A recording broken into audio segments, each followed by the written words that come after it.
CTV senior political correspondent Michael Couteur was at the meeting. Okay, Mike, tell us what happened.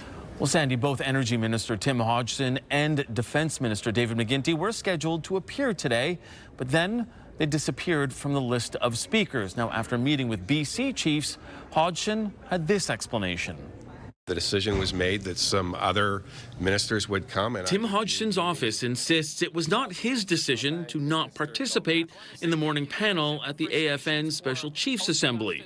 Now, he did meet with BC chiefs over lunch in their separate caucus room, and they didn't hold back on how they feel about a potential pipeline to the West Coast. Because of these governments that we were put in the poorhouse. Our community's made it very clear that we're not going to tolerate it. Okay, thank you. After the hour-long meeting, Hodgson insisted that any major projects like a pipeline can only be built with Indigenous consultation. what we've said is if a proponent comes forward and they have a route, because there is no route today, then there will be discussions, and then people have a right to say what they believe, and that's their right. Merle Alexander represents 2 coastal BC First Nations where a pipeline could end.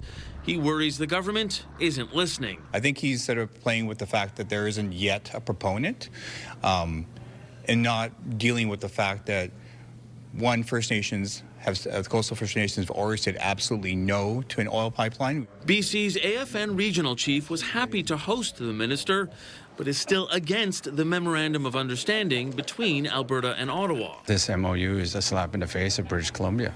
You know, they did this agreement without BC in mind. Now, Hodgson insists this is just the beginning of the conversation, and he's committed to going to BC's northwest coast to meet with both communities and chiefs in the near future. Sandy? Mike, thank you.